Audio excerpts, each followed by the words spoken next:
जोहार के सनाम को अनोढ़े ᱧᱩᱛᱩᱢ हंडी ऑल अकदाय बाहा बंगा बुरु खन एहब काते जानाम खन गुजु हाबी हेंदे टुकुज चाले रसा सेदाय खन गेताय सोच सान्ताड़ सावतारे हंडी पेड़ाय दिपिल तोरा के अमनेन रहोय बापला रहो गुरेन रहोय भांडान लगी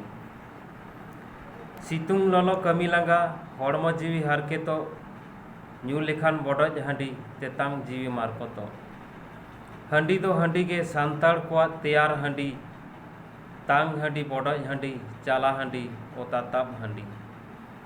पिलचू बिदल खन के मानवा सिरजन खन बीर बुरु खन रान रहे ताड़ाव किदा को उन खन ओना दो कना रानुरान रहे छाल जो बहा सकाम बेनाव किदा को रानुरान रोग आजारे चाबाय सानाम रानुरान पहिल बिदल कटेज हलंग काते गेको एमो नेतार मा ढिंकी हुड़ुंग रानु काते खाला रेको एमो रानु खन गेको रासा लेदा रोग आजार बेसो लगी सारजम सकाम चुकड़ुज रे मिदबार चुकड़ुज ᱧᱩ लगी छूत छटियर बंगा बुरु सेवा कना को रानु रासा तेगे सेरवारे निथो मेना हड़ सान्ताड़ सावता रेगे बंगा बुरु सारेजो रासा